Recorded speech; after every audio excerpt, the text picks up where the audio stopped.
Page 73 from Inside of a Dog. The vomeronasal nose. What specificity of image the name vomeronasal conjures up, evoking the displeasure of getting a good sniff of fresh vomit.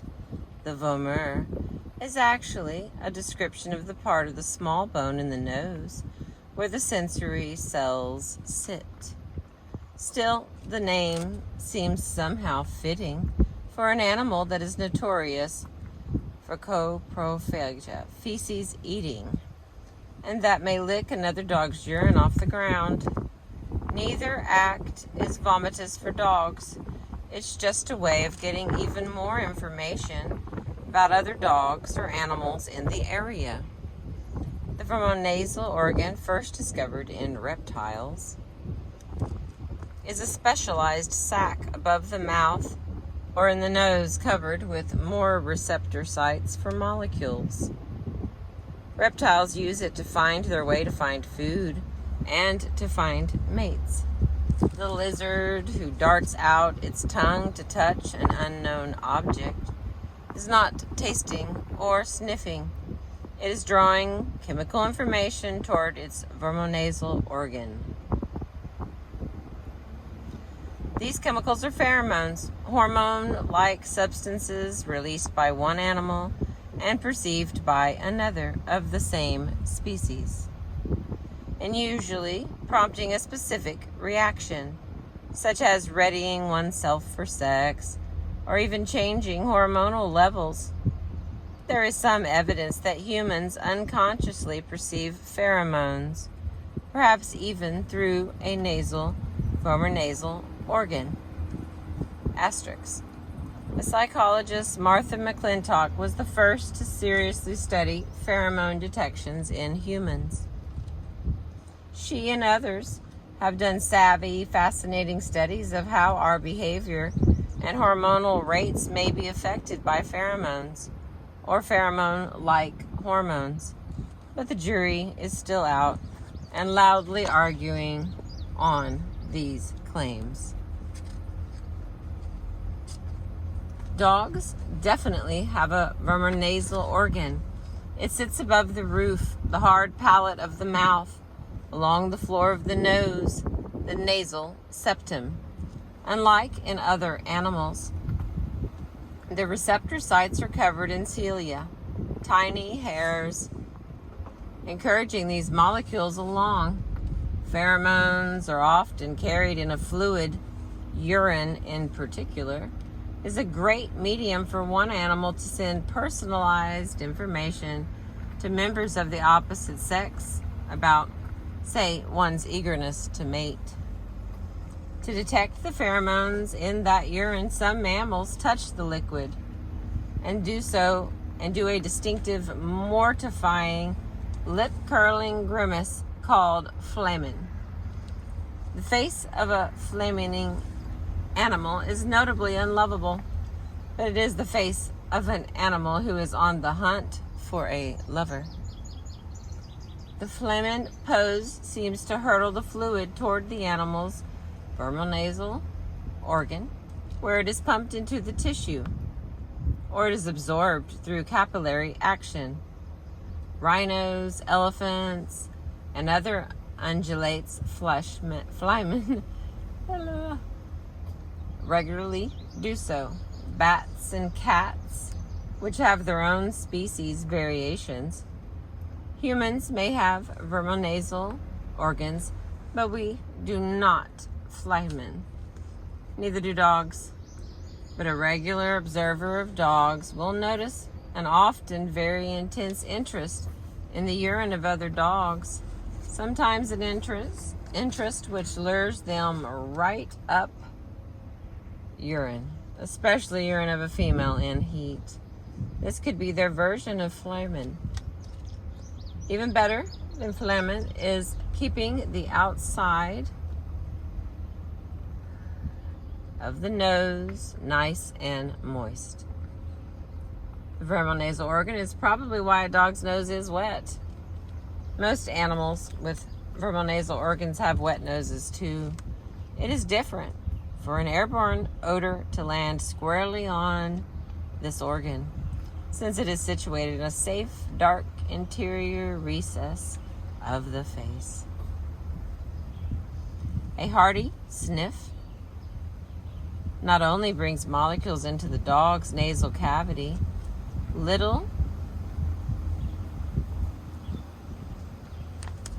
molecules bits also stick onto the moist exterior tissue of the nose. Once there, they can dissolve and travel to the vomeronasal organ through interior ducts. When your dog nuzzles against you, he is actually collecting your odor on his nose. Better to confirm that you're you in this way. Dogs double their methods of smelling the world. The brave smell of a stone.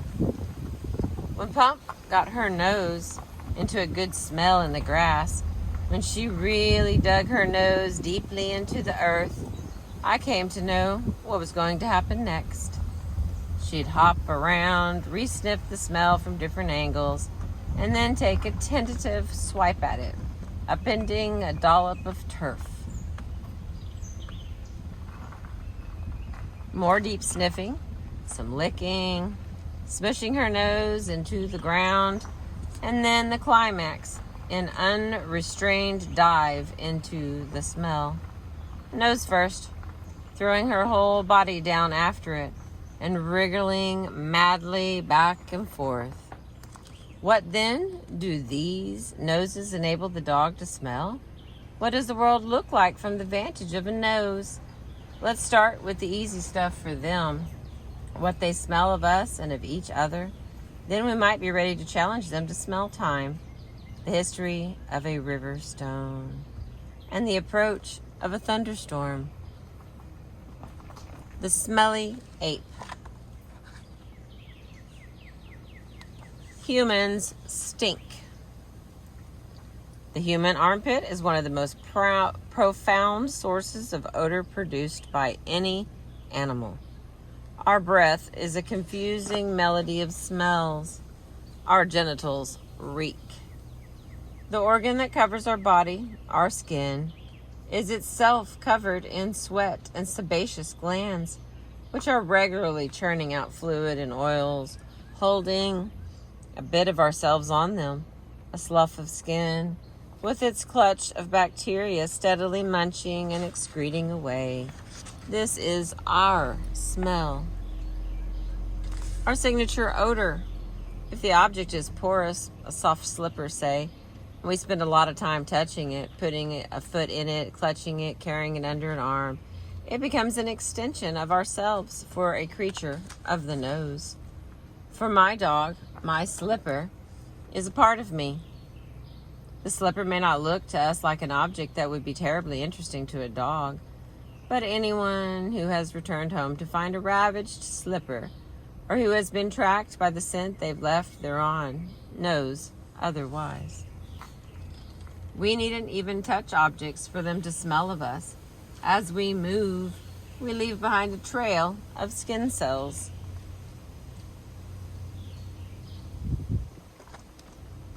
The air is perfumed with our constant dehumidifying sweat. Added to this, we wear an odor. What we've eaten today, whom we've kissed, and what we've brushed against. Whatever cologne we put on merely adds to the cacophony.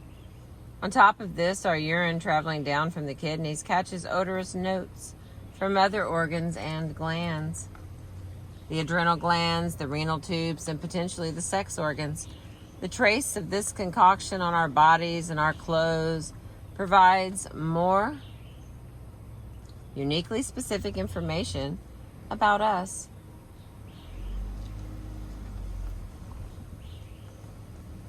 As a result, dogs find it incredibly easy to distinguish us by scent alone. Trained dogs can tell identical twins apart by scent. And our aroma remains even when we've left. Hence the magical powers of tracking dogs. These skilled sniffers see us in the cloud of molecules we leave behind. To dogs, we are our scent. In some ways, olfactory recognition of people is quite similar to our own visual recognition of people. There are multiple components of the image responsible for how we look. A different haircut or a newly bespectacled face can, at least momentarily, mislead us as to the identity of the person standing before us.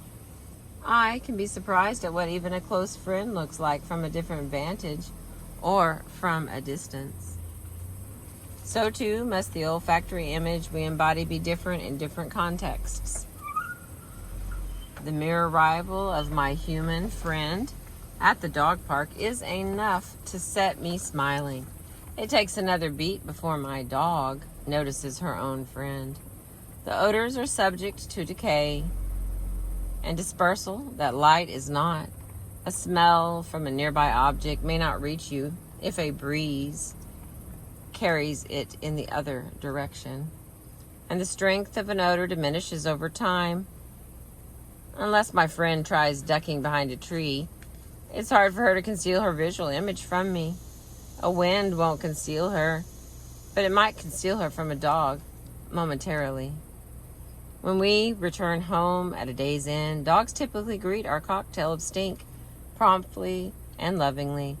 Should we come home after having bathed in an unfamiliar perfume or wearing someone else's clothes, we might expect a moment of puzzlement. It is no longer us, but our natural effusion will soon give us away. Dogs are not alone among animals in seeing in scent. Sharks have been seen to follow the same zigzaggy path through water that an injured fish took some time before. Through not just its blood, but also its hormones. The fish has left a bit of itself behind. Dogs are unique in being encouraged and trained by people to use scent, to follow someone who is visually long gone. Bloodhounds are one of the super smellers among dogs. Not only do they have more nose tissue, more nose, but many features of their body seem to conspire to enable them to smell extra strongly. Their ears are terrifically long, but not to enable better hearing, as they fall close to their head. Instead, a slight swing of the head sets these ears in motion, fanning up more scented air for the nose to catch. Their constant stream of drool is a perfect design to gather extra liquids up on the vermonasal organ for examination.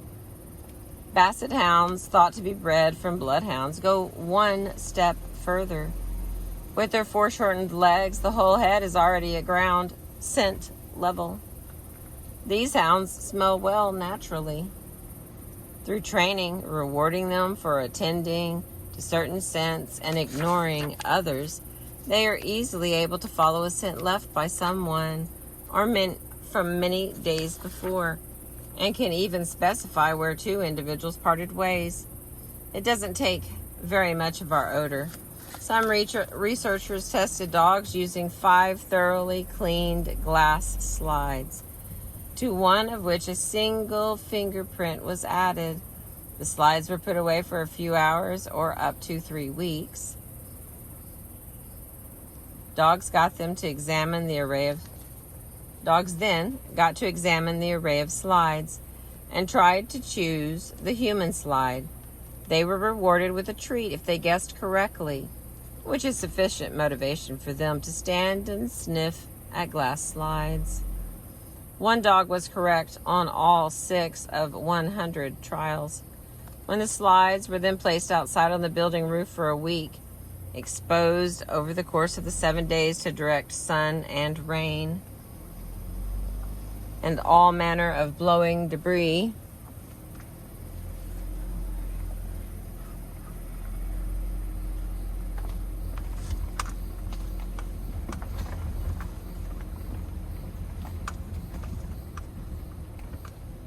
a lot of damaged wood here. The same dog was still correct on almost half the trials, well above chance. They track not just by noticing odors, but by noticing very small changes in odors.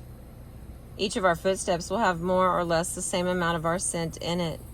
In theory, then, if I saturate the ground with my scent by running chaotically to and fro, the dog who tracks by noticing that smell won't be able to tell my path, only that I have definitely been there.